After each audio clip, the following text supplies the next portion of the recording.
मैं आता हूँ दोस्तों, वाक्षी के समृद्धवाद विजन के अंतर्गत मैं वरुण कुमार आपका हार्दिक अभिनंदन करता हूँ।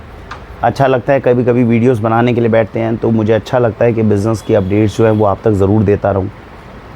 उसके रीज़न्स भी कई होते हैं। एक तो ये है कि सबसे बड़ा रीज़न ये है कि मुझे ये लगता है कि पता नहीं ये बिज़नेस जो है वो कब तक चल पाएगा। अब ये भी अपने आप में एक बहुत हैरानी वाली बात है अगर आप लोग सुन रहे होंगे, क्योंकि आप कहेंगे वरुण जी पूरे देश का इतना आशीर्वाद मिल रहा है, आप लोग इतने अच्छे से काम कर रहे हो, टर्नओवर अच्छा है, प्रॉफिट ठीक है, सब बढ़िया चीज़ें चल रही हैं, फिर ऐसी बात क्यों कहते हो कि बिज़नेस कब तक चल पाएगा। उसका रीज़न मैं आपको बताता हूँ। उसका रीज़न जो है, वैसे मैंने अभी एक वीडियो और भी बनाई थी और वो बताता हूँ। जिस तरह का जीवन मैं जी रहा हूँ, वो जीवन जीने का जो तरीका है वो तरीका है जैसे मोदी जी का है, APJ अब्दुल कलाम का है, भोलेनाथ का है। अब ये जीवन कैसा जीवन होता है? ये जीवन ऐसा जीवन होता है कि हम लोगों के पास में किसी चीज़ की कमी नहीं होती, हम लोग बढ़िया जीवन जीते हैं। ये तीनों जो मैंने आपको बताए, जो कंपैरिजन मैं कर रहा हूँ, मोदी जी को देख लो आप, APJ अब्दुल कलाम को देख लो आप, भगवान शंकर भोलेनाथ को देख लो आप, तीनों को इनके करेक्टरिस्टिक बता रहा हूँ, ऐसे मत कंपैरिजन करिएगा, करेक्टरिस्टिक बता रहा हूँ केवल। तीनों के पास क्या है, तीनों आराम से सुख शांति से बैठे हैं। और वो इसलिए सुख शांति से बैठे हैं, जब भी APJ अब्दुल कलाम अभी नहीं हैं, जब थे तब, क्योंकि इन्हें कुछ खोने का डर नहीं है। खोने का डर इसलिए नहीं है क्योंकि इन्होंने कुछ अर्जित नहीं किया हुआ, कुछ पीछे नहीं बहुत ज़्यादा रखा हुआ। तो जब कुछ बहुत ज़्यादा रखा नहीं होता अपने पास, बहुत ज़्यादा आप बैगेज जो है वो अपने साथ नहीं लेके चल रहे हो, है ना। APJ अब्दुल कलाम जब उनका देहांत हुआ, क्या बताया गया? 2 पैंट 2 शर्ट, है कि नहीं। बहुत सारी बुक्स कोई चोरी करके ले जाए, क्या बता? 2 पैंट 2 शर्ट है, ले जाए क्या है? अकाउंट में बैलेंस कितना है? 50,000 1 लाख होगा, ले जाए क्या है? ऐसे भोलेनाथ हैं, ऊपर बर्फ़ में बैठे हैं, क्या व्यक्ति उनसे क्या चोरी करेगा? कुछ चोरी नहीं करेगा। तो ऐसा ही जीवन हमारा है। हमारे पास में, मेरे पास में, जो लोग मुझे पर्सनली जानते हैं वो बहुत कम लोग हैं जो जानते हैं। आप लोगों को जान के हैरानी होगी, मेरे नाम पर, मेरे खुद के नाम के ऊपर कुछ भी नहीं है, not even a single thing. आप बस मुझे देख रहे हो तो आपको लग रहा है कि वरुण ये चीज़ चल रहा है। माता जी के नाम पे, पिताजी के नाम पे, बीवी के नाम पर, शायद कल को बच्चों के नाम पे सब कुछ हो जाएगा। मेरे नाम पर 1 फुटी कौड़ी तक भी नहीं है। 1 फुटी, मेरा व्हीकल तक जो है ना, जो मैं स्कूटी चला रहा हूँ टूटी हुई, वो तक भी मेरे नाम पे नहीं है। अब इससे हमें लाभ क्या होता है? इसके लाभ भी हैं और इसका हल्का सा जो है वो जो हमारी बात करने की शैली है उसके ऊपर भी प्रभाव पड़ता है। लाभ क्या है? लाभ इससे ये है, हम लोग टेंशन फ्री रहते हैं, हम केवल आज में जीते हैं। आज में जीते हैं, आज को कितना अच्छे से जीना ये है, कल के लिए कुछ संजोया ही नहीं हुआ, और इसीलिए कभी भी दुनिया से जाने के लिए तैयार रहते हैं।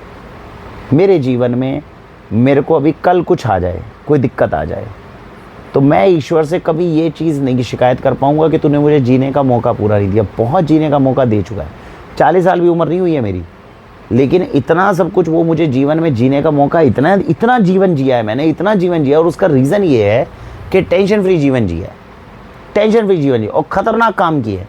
ऑटोबायोग्राफीज आप लोग अगर देख रहे होंगे तो आप देखेंगे यार क्या क्या जीवन है, कितनी तेज़ जी रहा है ये व्यक्ति, बहुत तेज़ जीवन निकला है, क्योंकि हर दिन हर पल को खुलकर जिया है। और खुलकर हर व्यक्ति वो पल को वही जी सकता है, बड़े बड़े रिस्क वही ले सकता है, बड़े बड़े काम वही कर सकता है जिसके पीछे कुछ खोने को हो ना। अब आपको समझ में आ रहा है? वो तीनों के लिए जो है, ये तीनों की श्रेणी के अंदर आपको जो है ये बड़े बड़े काम इसलिए देते हैं क्योंकि इनका खोने को कुछ ज़्यादा है नहीं। तो हर रोज़ के हिसाब से जीते थे। नींद अच्छी आती है, हर रोज़ एडवेंचर जीवन में रहता है। आप ज़िंदगी को एक खेल के तरीके से खेल रहे हो, इस खेल के अंदर जो है लगातार खेले जा रहे हो। परेशानी आई, दुख आई, एक बार जीवन के अंदर आई, बड़ी आई, तब तक जीवन समझ में नहीं आया था। अब वो परेशानी दुख आती भी है तो ईश्वर में भोलेनाथ बैठे हुए हैं, वो संभाल लेते हैं, और नहीं तो जीवन में इतना अनुभव हो गया है कि उससे भी बात मैनेज हो जाती है। लेकिन ये जो जीवन होता है इसके अंदर अब टेंशन किस बात की रहती है? टेंशन इस बात की रहती है कि जब तुम्हारे पास पीछे कुछ है ही नहीं बैकअप में, तो भाई कल को कोई दिक्कत आएगी। मुझे बताओ, जीवन में कभी कोई दिक्कत आती है तो व्यक्ति के पास में कुछ सेविंग होती है ना। हमारे यहाँ बनियों के अंदर तो वैसे ही बताया जाता था कि भैया सेविंग रखो, सेविंग इसलिए रखो बुरे समय पे काम आएगी।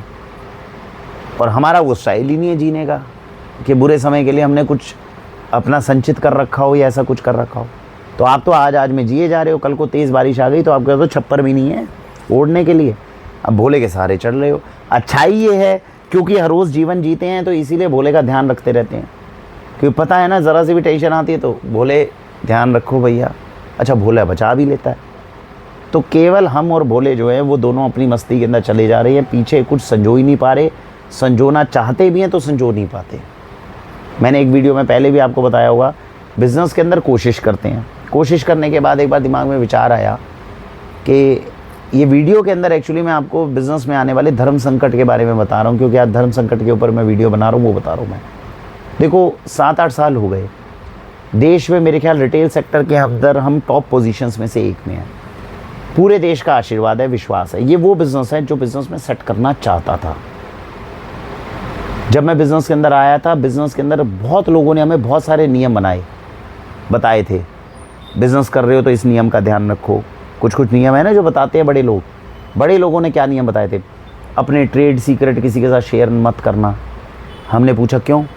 ट्रेड सीक्रेट शेयर कर लोगे तो वो तुम्हारी तरह बिज़नेस रेप्लिका कर लेगा। हम 7 साल से अपने ट्रेड सीक्रेट शेयर करे जा रहे हैं, ले जाओ। बड़े क्या बता रहे हैं और भोला क्या बता रहा है, दोनों में अंतर है ना। देखो भोलेनाथ क्या करते हैं, भोलेनाथ बैठे हुए हैं अपना कह रहे हैं क्या चाहिए ले जाओ, धन धन भोलानाथ बांटती है, ले जाओ। लेके भी भोला बन सकते हो क्या? नहीं बन सकते, ये भोलेनाथ कहते हैं। और इंसान क्या कहता है? अपने ट्रेड सीक्रेट्स किसी को मत बताओ, वो लोग मिसयूज़ कर लेंगे। वाक्षी के आज के व्हाट्सएप ग्रुप में हमारे ऐसे एसोसिएट पार्टनर्स, सब्जी वाले और वो सब जुड़े हुए हैं, हमारी कंपनी की सारी चीज़ें पता चलती रहती है, हमें दिक्कत नहीं होती। जैसे बाहर है वैसे अंदर है भाई, जब गलत काम नहीं कर रहे तो छुपना क्या, देख लो। फिर भी बन जाओ वाक्षी तो और बढ़िया, बन जाओ, नहीं बन पाते हैं तो भोला सही साबित हुआ। और जिन लोगों ने हमें बिज़नेस करने से पहले ये नियम सिखाए थे कि ट्रेड सीक्रेट शेयर मत करना, और जबकि सारी दुनिया के अंदर सबसे ज़्यादा सीक्रेट तरीका हमारे पास ही है, क्योंकि जो बिज़नेस करने का तरीका हमारे पास है वो भारत में किसी और के पास है ही नहीं। मैं आप लोगों को बताऊं, हमारे एक मित्र हैं, उन्होंने हमें ये कहा था कि यार बिज़नेस बहुत ज़बरदस्त तुमने सेट कर रखा है, ये बिज़नेस मैं भी करना चाहता हूँ। हमने उन्हें कहा कि मुश्किल है, आपको ये बिज़नेस 5-6 महीने हमारे साथ बैठकर सीखना पड़ेगा, आप सीख लोगे तो फिर उसके बाद में कर सकते हो, नहीं तो ये करना मुश्किल है, इसमें बहुत सारी निटिग्रिटीज़ हैं। उन्होंने 2 बंदे हो गए हमारे पास छोड़ रखे हैं हमारे स्टोर में। उन 2 बंदों को हम तो पैसा नहीं देते, वो कहते बस कुछ मत करो, इनको बस काम सीखने दो अपने पास। वो 2 बंदे बेचारे सैलरी नहीं लेते, वो पूरे स्टोर में फ्री है। वो कहते हैं ये चीज़ सीखनी है, ये चीज़ सीखनी है, वो सीखते जाते हैं बस। हम उन्हें तनख्वाह नहीं देते, हम तो चाहते हैं कि भाई तुम काम कर रहे हो तो थोड़ी तनख्वाह ले लो, तनख्वाह भी नहीं लेते। वो काम सीखे जा रहे हैं, हमें पता है कि हमारा सारा काम सीखकर वो अपना बिज़नेस सेट करना चाह रहे हैं, हमें उससे कोई आपत्ति भी नहीं है, हमें कोई दिक्कत भी नहीं है, परेशानी भी नहीं है। अब ये अगर नॉर्मल बिज़नेस के नियमों में किसी व्यक्ति को कोई बताए तो पूरी दुनिया मुझे मूर्ख बोले कि भाई तुझसे बड़ा मूर्ख आदमी कोई नहीं देखा, जो अपनी दुकान के अंदर क्या चीज़, कैसे सिस्टम, क्या डिस्काउंट्स, क्या परचेज, सब कुछ जो है वो दूसरों के साथ शेयर करने को तैयार हो रहा है। मूर्खता है ये बिज़नेस करने में, पता है आपको, नॉर्मल टर्म एंड कंडीशन में। लेकिन मैं क्या करूं, क्योंकि या तो बड़ों की मानूं या भोले की मानूं। भोला भोले की तरह काम करता है, हम भोले का अगर ध्यान कर रहे हैं तो भाई हम तो भोले की तरह बनेंगे ना। अगर भोले के चरणों में रहकर ज़रूरत से ज़्यादा मैं चला के दिखाऊं तो मैं उसके धर्म का उल्लंघन करूं। भोले के पास सुबह जाऊंगा तो ये तो कहूँगा ना, भोला अपने पास में किस भक्त को बुलाएगा, वो उसको बुलाना पसंद करेगा जो उसकी तरह हो। ज़्यादा चालाकी लेके मैं अगले दिन कैसे जाऊंगा उसके पास में? तो मुझे एक लेवल ऑफ भोलापन तो रखना पड़ेगा ना। तो वो कीमत है जो हम चुकाते हैं, वो इसलिए चुकाते हैं। ये हम उन लोगों की मदद नहीं करते जो हमारे यहाँ स्टोर में सीख रहे आते हैं, हम इसलिए करते हैं क्योंकि यही तो भोलेनाथ हमसे चाहते हैं। राजीव दीक्षित जी आए, उन्होंने अपने पास में क्या रखने की कोशिश करी? कुछ नहीं रोकने की, ले जाओ ले जाओ ले जाओ, बांटो। अटल बिहारी वाजपेयी जी की एक बहुत बढ़िया कविता थी ना, सब कुछ अपना हूँ लुटा चुका फिर भी अक्षय है धनागार। ये सनातन धर्म हमें सिखाता है, बांटो। उन्होंने तो केवल बांटा है। तो अगर कुछ भी हमारे पास है जो हम बांट सकते हैं, हम बांटते जाते हैं। ये जीवन है। अब ये जीवन जो है वो थोड़ा सा घबराहट तो पैदा करता है। अब घर जाते हो कभी भी है, भाई तुम कंजूस आदमी, तुम एक तो कंजूस हैं हम। कंजूस मतलब बेफजूल के खर्चे नहीं करते। ये टी शर्ट पहन ली, निक्कर पहन ली, कुछ भी पहन ली, आके बैठ गए। बहुत लोग बोलते हैं अरे तुम संस्थान में अपने आके बैठे हो, तुम ये क्या है, ये कैपरी पहन के आ जाते हो, टी शर्ट पहन के आ जाते हो, कपड़े नहीं है ढंग के, तुम्हारे पास ढंग के कपड़े पहन के आने चाहिए।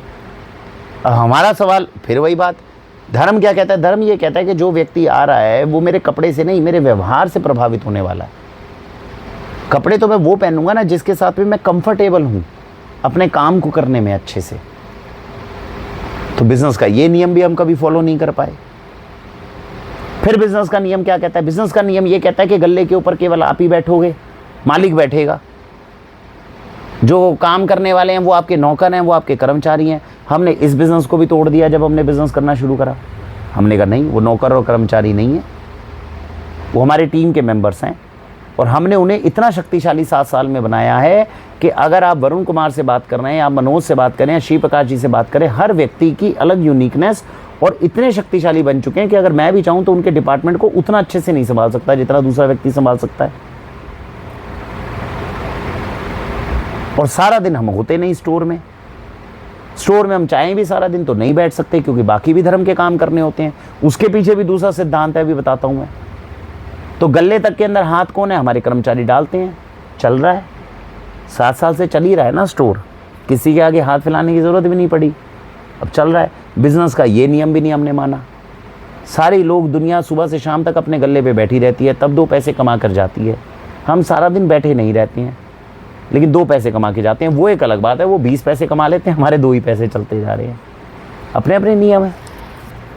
हमें उतने की अच्छी सुकून की नींद मिलती है, लोगों की इज्जत मिलती है, लोगों का प्यार मिलता है। अगर मैं खुद गले पे बैठा होता, मैं दुकान जो था शायद दिन में 6-7 घंटे 8 घंटे चला पाता। अब हमारी दुकान जो है वो 12-13 घंटे भी चलती है। हर चीज़ के अपने प्रोस एंड कॉन्स हैं। तो हमने नया मार्ग अपनाया। तो ये हमारे बिजनेस के अंदर जो था, दूसरे जो लोगों ने जब हमें नियम सिखाए थे तो उसके मुकाबले अलग आए थे। इसके बाद में हमें एक सबसे बड़ा नियम जब था, जब हमने बिजनेस शुरू करा था, बताया गया था व्यापार का एक ही धर्म है, और वो धर्म है प्रॉफिट, मुनाफा। मुनाफा अगर तुम कर पा रहे हो तो तुम एक सक्सेसफुल बिजनेसमैन हो, नहीं तो नहीं हो। और जबकि आज पूरा देश जो है वो हमें अच्छा बिजनेस मानता है, हमें अच्छा बिजनेसमैन मानता है, और जबकि हमारी प्रायोरिटी जो है वो मुनाफा नहीं है, और सच में नहीं है, मुनाफा नहीं है। अब ये सोचिए, मुनाफा नहीं है क्योंकि आज 7 साल के बाद में क्या मुनाफा कमाना हमारे लिए मुश्किल काम है। 1200 से 1300 1400 प्रोडक्ट्स हैं वाक्षी के पास में, पूरे देश में किसी स्टोर में उपलब्ध भी नहीं होते इतने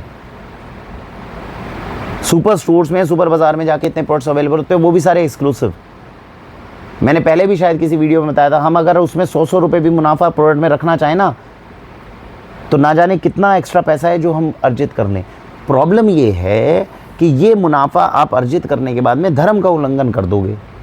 धर्म ये कहता है कि आपको, अब वही बात है, बड़े लोग क्या कहते हैं और धर्म क्या कहता है, वो जो धर्म है वो क्या कहता है। धर्म ये कहता है कि आपको अपने कार्य प्रणाली के अंदर उतनी चीज़ें, उतना परसेंटेज जो है वो मुनाफा रखना चाहिए जिससे जो भोजन बनाने वाला है, यानी जो हमारे मैन्युफैक्चरर्स हैं, उनको नुकसान ना हो, उनका कारोबार चलता रहे, जो हमारे डिस्ट्रीब्यूटर्स हैं उनका कारोबार चलता रहे, जो रिटेलर्स हम जैसे हैं उनका कारोबार चलता रहे, और जो ग्राहक है उसको भी ठीक ठाक फ़ायदा होता रहे, उसका नुकसान ना हो। ये चारों का संतुलन बनाना जो है ये धर्म कहलाता है व्यापार में। लेकिन हमारे बड़े जिन्होंने हमें सलाह दी थी जब व्यापार हम शुरू कर रहे थे, उन्होंने ये कहा था दुनिया भाड़ में जाए, तुम अपने मुनाफे की सोचो। अगर हर कोई व्यक्ति केवल अपने मुनाफे की सोचेगा तो उससे तो धोखाधड़ी मार्केट में बढ़ेगी ना, कम थोड़ी होगी। और जिस तरह से हम बता रहे हैं उस तरह से करते हैं तो मार्केट के अंदर ट्रांसपेरेंसी और बढ़ेगी, पारदर्शिता और बढ़ेगी, एक दूसरे के ऊपर ट्रस्ट बहुत बढ़ेगा। पूरे देश में वाक्षी आज अकेले ऐसे संस्थानों में से एक है जिसके अंदर आज जो मेरे एसोसिएट पार्टनर्स हैं, हम जाके उनके सारे लेजर्स और रजिस्टर्स चेक कर सकते हैं, उनके पूरे फाइनेंशियल्स चेक कर सकते हैं, और वो हमारे पूरे चेक कर सकते हैं। इतनी ट्रस्ट और क्रेडिबिलिटी है। हमें पता होता है कि मैन्युफैक्चरर कितना मार्जिन कमा रहा है, और उन्हें ये पता होता है हम कितना कमा रहे हैं। इतना ट्रस्ट हमने आपस में डेवलप कर लिया। ये हमसे पहले बिजनेसेस नहीं कर पा रहे थे और हमारे बाद भी नहीं कर पा रहे, तभी तो बिजनेस सक्सेसफुल नहीं हो पा रहे ऑर्गेनिक। ये ऑर्गेनिक का बिजनेस ही नहीं है, इसको काम करने का ढंग ही बहुत अलग बनाया गया है। तो ये चीज़ थी जो बड़े बुजुर्ग जो कह के गए उससे अलग किया। 7 साल चली गए, गिरते पड़ते चले हों, कैसे चले हों, लेकिन चली गए हम। ये सारे नियम जो थे वो हमें किसी न किसी माध्यम से समाज सिखाना चाहता था, हम कभी सीख नहीं पाए। कंप्यूटराइज्ड बिलिंग होनी चाहिए, सारी चीज़ें बिलिंग होनी चाहिए, हम भी मानते हैं अच्छी चीज़ होनी चाहिए, नहीं कर पा रहे, प्रायोरिटी नहीं है ना। अरे लोगों को रखो, अपने यहाँ पे कर्मचारियों को रखो, और कर्मचारियों को रखकर कैसे उनसे फ़ायदा मैक्सिमम लिया जा सकता है और तनख्वाह कम से कम दी जा सकती है, इस पे फोकस करो। हमने नहीं माना ये कभी नियम। हमने हमेशा ये सोचा कि तुम्हारी तनख्वाहें और बढ़ कैसे सकती हैं, तुम और कैसे एफिशिएंटली काम कर सकते हो, कैसी मेहनत से काम कर सकते हो, इसके ऊपर फोकस करो। ये नियम अलग करे गए। लोगों के बिजनेसेस के अंदर सारे खर्चे हटाने के बाद जब आखिरी में पैसा बचता है तो लोगों को सैलरी दी जाती है, इसीलिए सैलरीज देने में 15-15, 20-20 दिन का समय हो जाता है। और हमारे यहाँ सबसे पहले खर्चे के अंदर व्यक्ति जो सामने खड़ा हुआ है उसकी सैलरी उसे दी जाती है, तब दूसरा कोई खर्चा किया जाता है। ये नियम था जो बड़ों ने बताया था, हमने नहीं माना, हमने दूसरे तरीके से किया। तो कहने का मतलब है पूरे देश के अंदर इस समय पर जो व्यापार के नियम हमें सिखाए गए थे हमने वो नहीं किए, इसलिए हल्का सा डर भी लगता है। अब डर की दो वजह पता चल गई, एक तो जिस रास्ते पे चल रहे हैं उस पर अकेले हम ही चल रहे हैं, दूसरा कोई चलने वाला दिख नहीं रहा आसपास, और दूसरी बात क्या है, पीछे बैकअप नहीं है। क्योंकि अगर मैं बैकअप बनाने की कोशिश करूं ज़्यादा, मतलब आपको बैकअप बनाना है और धर्म के मार्ग पर चलते हुए बनाना है, चैलेंज ये है। और धर्म के मार्ग पर चलते हुए जब मैं बैकअप बनाने की कोशिश करता हूं तो 5-6 महीने मेहनत करने के बाद में मुश्किल से मेरे पास में 1-1.5 लाख रुपए, 2 लाख रुपए जुड़ता है, और वो 1.5-2 लाख रुपए 6 महीने के अंदर वो भी किसी ना किसी चीज़ में खर्च हो जाता है। 2 साल पहले मेरे ख्याल से बिज़नेस 5-6 साल का जब हुआ, पहले 5-6 साल में तो स्टेबिलिटी आती ही नहीं है, तो आप ब्रेक इवन ही नहीं टच कर पाते हो 3-4 साल में। 5 साल में आपने ब्रेक इवन टच भी किया, फिर चलो 6 महीने आपने जोड़ा, जोड़ने के बाद 1.5 लाख रुपए आपके पास में हुआ, इतने में हमारे राजकुमार बीमार हो जाएंगे तो उनके उसके अंदर लग जाएगा 1-1.5 लाख रुपए। फिर 1.5 लाख रुपए जोड़ा तो आपकी कंपनी के अंदर कोई चोरी करके बैठा हुआ था, उसने 1.5-2 लाख रुपए का सामान चोरी करके खा लिया, उस पर लग गए। ये तो पिछले 1 साल का इंस्टेंस है। 4-5 लाख का तो हम नुकसान उठा के बैठे हैं। दुनिया का जो प्रॉफिट होता ही नहीं है हमें। 5-6 महीने मेहनत करेंगे, मेहनत करने के बाद किसी तरह से कुछ हल्का सा जुड़ेगा, वो जो जुड़ेगा वो किसी खर्चे के अंदर उपयोग हो जाएगा, इसलिए कभी बैकअप डेवलप नहीं होता। अब धर्म संकट इस बात का आता है कि ये जो बैकअप हमारा डेवलप नहीं होता। अच्छा, एक और भी नियम था जो बड़े बुजुर्गों ने हमें बताया था, जिसको हमने आज तक फॉलो नहीं किया, वो ये है कि भैया दुकान में ज़्यादा से ज़्यादा बैठो। भाई दुकान में जब ज़्यादा से ज़्यादा बैठोगे तभी तो दुकान चलेगी। और हम क्या करते हैं, धर्म ये कहता है कि तुम केवल अपने कार्य संस्थान से कमाई के ज़रिए से उतना कमाओ जितने में आपकी जीविका ठीक चल पा रही हो। धर्म क्या कहता है और बड़े बुजुर्ग क्या कहते हैं, दोनों में अंतर है। बड़े बुजुर्ग ये कहते थे, जो मतलब ये वाले बड़े बुजुर्ग, पहले तो नहीं जानता मैं शुरू में क्या कहते थे, हमें जिन्होंने सीख दी थी उन्होंने ये कहा था, सुबह से शाम तक दबाकर अपने कार्य संस्थान में मेहनत करो, खूब पैसा कमाओ, बंगले, गाड़ी, नौकर चाकर सब होने चाहिए, जितनी मेहनत करोगे उतना ज़्यादा पैसा कमाओगे। ये सलाह थी जो हमारे बड़ों ने हमें देकर बिजनेस के लिए कहा था कि इस तरह से बिजनेस करना। जो हमें धर्म सिखाता है, वो जो हमारे पुराने ऋषि मुनि हैं, पूर्वज, वो हमें क्या सिखाते हैं, वो धर्म ये सिखाते हैं कि आप अपने संस्थान से केवल उतना पैसा कमाओ जितने से आपकी जीविका चल पाए, बाकी जो पैसा आपने एक्स्ट्रा कमाया या तो समाज को दान कर दो। तो धर्म के अनुसार उतनी ही जीविका केवल कमानी है जितने में आपका कार्य चलता रहे। इसके बाद में जो आपके पास में एक्स्ट्रा पैसा आए वो समाज पे वापस चली जाए। उससे बड़े बंगले बनाना, बड़ी गाड़ियों में घूमना, ये चीज़ सही नहीं है, ये धर्म कहता है। अब हमें टेंशन इस बात की होती है क्योंकि ताने तो पड़ते हैं, करे जा रहे हो, बिजनेस बड़ा हो गया, बड़ा क्या हो गया, 2 पैसे तो बचते नहीं हैं तुम्हारे पास।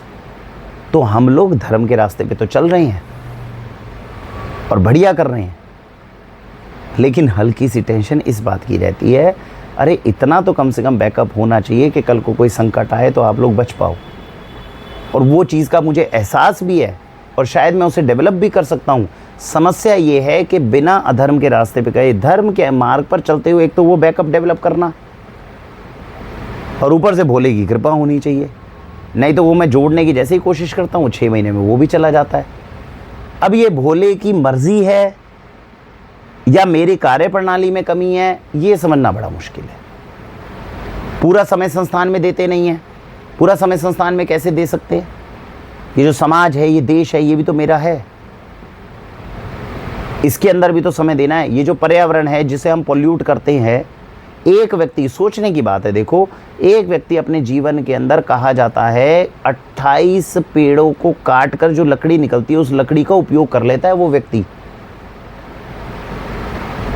28 पेड़, शायद मैंने ज़्यादा बता दिए, शायद कोई एक संख्या है 10 से 28 के बीच में। तो इसलिए कहा जाता था पहले के पूर्वजों के द्वारा कि अगर आप ज़िंदगी में आए हो, धरती पर आए हो, तो कम से कम आप 10 से 28 पेड़ लगा कर वापस जाओ, क्योंकि वो आपके ऊपर कर्ज है प्रकृति का। उनका आपने हनन किया ना अपनी जीविका को पाने के लिए। हमने कितने पेड़ वापस प्रकृति को दिए? अब ये कर्ज लेकर मैं वापस चला जाऊं अपने संस्थान में, सारा दिन पैसा कमाने के लिए बैठा रहूं? तो ये धर्म नहीं है। धर्म ये कहता है कि चलते फिरते भैया कुछ ना कुछ कार्य हम करते रहें, प्रकृति के लिए सोचते रहें। वैदिक गुरुकुल है, शिक्षा है, अपने संस्थान में पैसा कमाने के लिए बैठा रहूं और मेरे बच्चे जो पढ़ाई कर रहे हैं वो क्या पढ़ाई कर रहे हैं मुझे उसकी टेंशन ही ना हो, मुझे उसके ऊपर फोकस ही ना हो। स्कूल तो पैसा छापने की मशीन बने हुए, वहाँ अपने बच्चों को भेज दूंगा, यहाँ पैसा कमाता रहूँगा, वहाँ स्कूलों को देता रहूँगा, मेरे बच्चों को वो बिल्कुल अनपढ़ बनाते रहेंगे, आगे जाके उन्होंने भी वही काम कर दिया। मुझे जीवन ठीक नहीं लगता, इसीलिए खुद के बच्चों को भी और दूसरे के बच्चों को भी पढ़ाने की कोशिश करता हूँ। वैदिक गुरुकुल का एक कॉन्सेप्ट दिया, जरूरी है। बोलने वाले तो बोल देंगे कि भैया आप संस्थान के अंदर नहीं बैठते हो, आप वैदिक गुरुकुल, वहाँ पे बच्चों को पढ़ाने से क्या हो जाएगा? बहुत ज़रूरी है। अगर ईश्वर ने हमें सामर्थ्य दिया है कि हम एक नई प्रणाली को जन्म दे सकते हैं, शिक्षा की एक नई पद्धति को हम पैदा कर सकते हैं, तो ये हमें करना होगा। ये मैंने अपनी ऑटोबायोग्राफी में भी बताया। जीवन में आपको सफल केवल इसलिए नहीं होना कि आपको बंगला, गाड़ी, ये सब कुछ चाहिए। आपको अपना फ़र्ज़ निभाना है। ईश्वर ने जो आपको गुण दिए, आपको सामर्थ्य दिया, अगर आप नहीं करोगे तो कौन करेगा भाई उसे? इसीलिए पर्यावरण के साथ साथ में मैंने वैदिक गुरुकुल का चार्ज लिया हुआ है। ये नहीं है शौक में लिया हुआ है, कोई प्रसिद्धि मिल जाएगी, कोई वो मिल जाएगा। प्रसिद्धि तो हमारे संस्थान से ही हमें इतनी मिली हुई है, जितनी संस्थान ऑर्गेनिक्स में मुझे प्रसिद्धि मिली हुई है। क्या मुझे कल को पर्यावरण और वैदिक गुरुकुल दे सकते हैं? नहीं, लेकिन फ़र्ज़ बनता है, इसलिए जाकर उसमें काम करना ज़रूरी है आपका। इसलिए चलते फिरते हुए इन संस्थानों के साथ में जुड़कर मैं आगे बढ़ने की कोशिश करता रहता हूँ।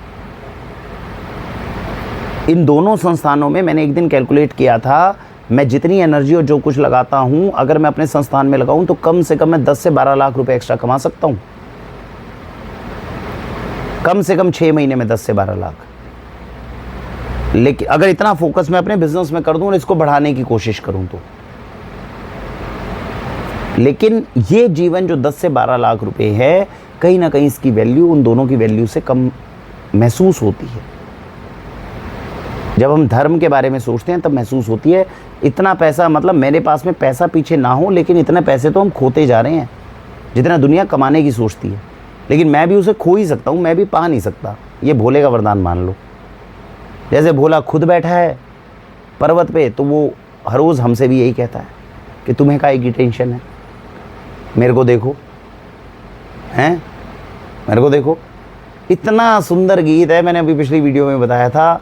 अगर वीडियो के एंड के अंदर जो है आप पहले सुन लो, अगर सुनोगे ना तो मतलब आनंद आ जाएगा। जो भोले का भक्त है ना वो इसको जानता है। एक पैराग्राफ सुनाता हूँ, एक पैराग्राफ कम से कम सुनना। धन धन भोला नाथ बांट दियो, 3 लोक एक पल भर में। तीनों लोकों में धन धन केवल भोले ने बांटा ही बांटा है। धन धन भोला नाथ बांट दियो, 3 लोक एक पल भर में। ऐसो दीन दयाल मोरे बाबा, भरो खजाना पल भर में। धन धन भोला नाथ बांट दियो, 3 लोक एक पल भर में। ऐसो दीन दयाल मोरे बाबा, भरो खजाना पल भर में। प्रथम वेद ब्रह्मा को दे दिया, भय वेद के अधिकारी। ब्रह्मा जी को वेद भी किसने दिए? भोले ने। प्रथम वेद ब्रह्मा को दे दिया, भय वेद के अधिकारी।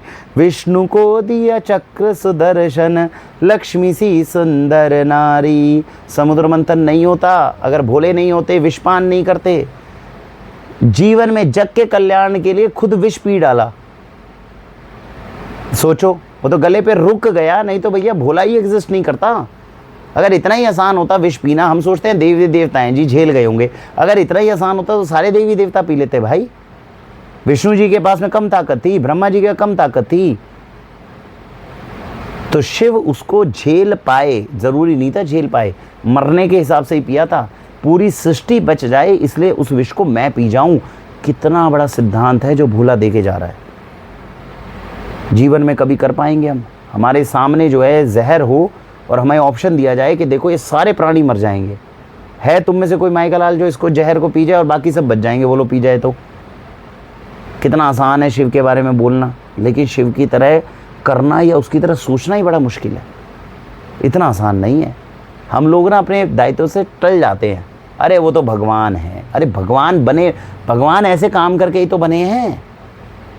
सीखना है और ऐसे काम करने की कोशिश करना है।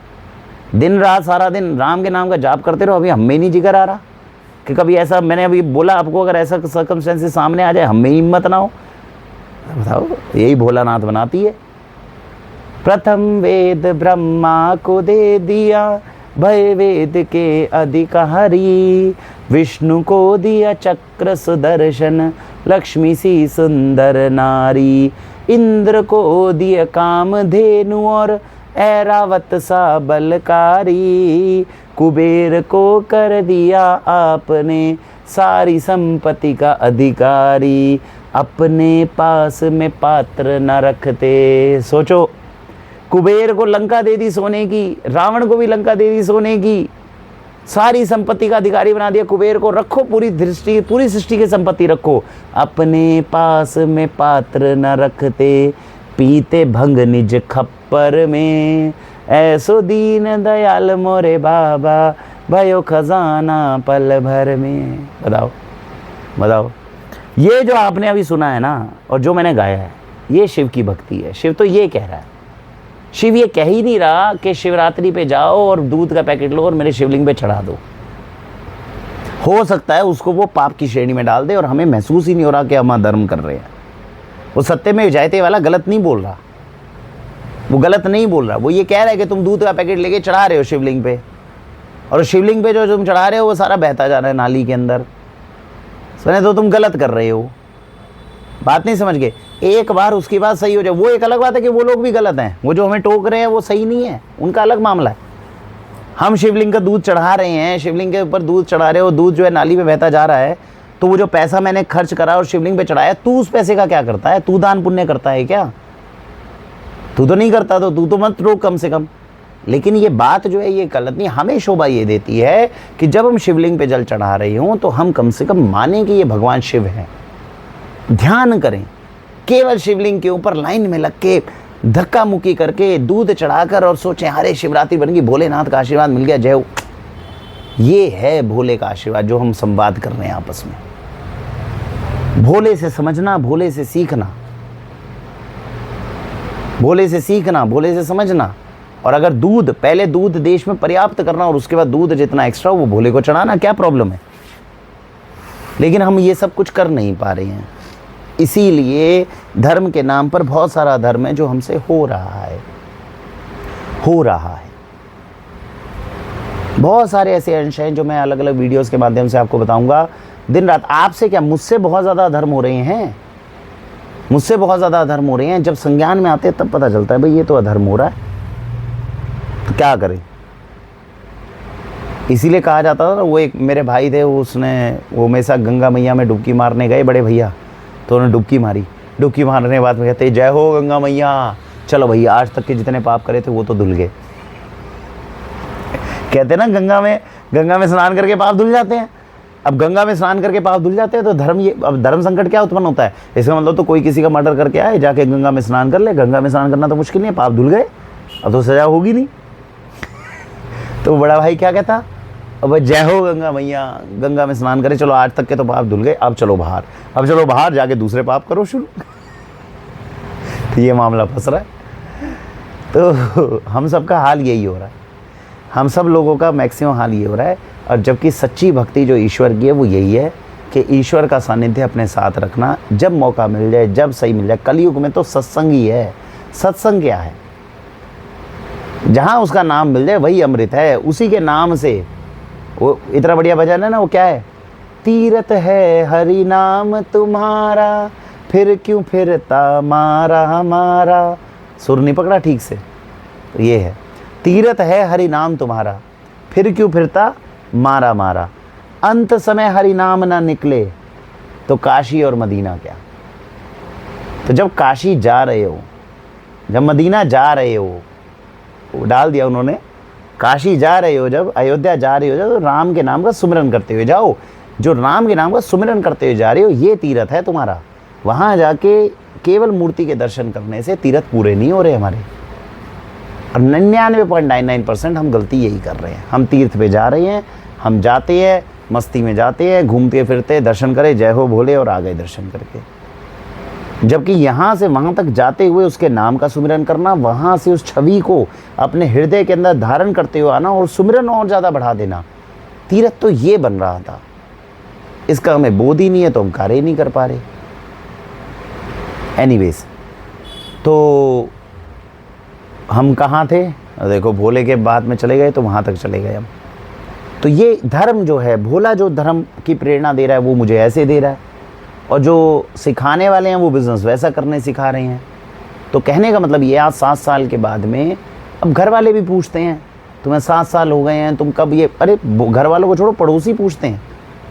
जो पड़ोसी बैठते हैं, कहते हैं यार तुम्हारा बिज़नेस इतना बड़ा है, तुम इतना बढ़िया काम कर रहे हो, सब कर रहे हो, घूमते तुम टूटी हुई स्कूटी पे हो, तुम पैसे तुम्हारे बचते नहीं, तुम्हारी बीवी कहती रहती है तुम पैसे को जोड़ते नहीं हो क्या रहा है ये। और दुनिया आती है दुकान में, ये सोचती है कि यार ये पैसे बहुत बचा रहे होंगे, नहीं जुड़ते भाई, क्या करें। कुछ भोले की कृपा ऐसी है, कुछ मामला ऐसा है। क्योंकि धर्म के पथ पर अनुसरण करने के बाद में पैसे का बैकअप बनाना अपने आप में मुश्किल कार्य हो जाता है। आप उस राह पे चल नहीं सकते जिस राह पे आपने 7 साल में चलने का अभ्यास नहीं किया।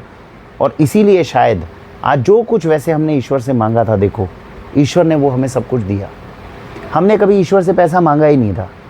हमने ईश्वर से मांगा था कि भैया हम जो है किसी के आगे हाथ ना फैलाना पड़े, नहीं फैलाने देता।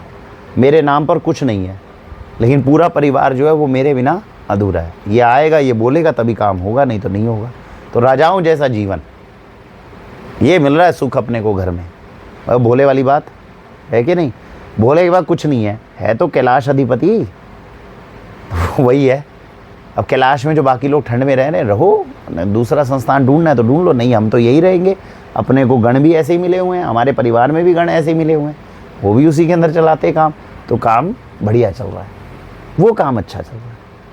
लेकिन ये जो टेंशन होती है कई बार, यही चीज़ हमें सिखाती है। तो हमें इसका धन्यवाद करना चाहिए। और ईश्वर के साथ में, मतलब मैं आप लोगों के लिए वीडियो इसलिए बना रहा हूँ कि नई जनरेशन का अगर कोई एंटरप्रेन्योर बिजनेस करने निकले और उसे हमारी तरह के पागलपन करने का शौक़ हो, तो वो समझ जाए कि हमसे पहला ऐसा पागलपन वरुण जी करते आ रहे हैं, तो उसको थोड़ा सा सपोर्ट मिलेगा। जैसे हमें डर लगता है ना अकेले अकेले चलने के लिए, भाई क्या कर रहे हैं, कल को जिस दिन हम फेल होंगे, जिस दिन बिज़नेस भगवान करे या ना करे, हम तो ये बोलते भी नहीं भगवान ना करे, जो उसने सोचा है वो हमसे बेटर ही सोचा होगा।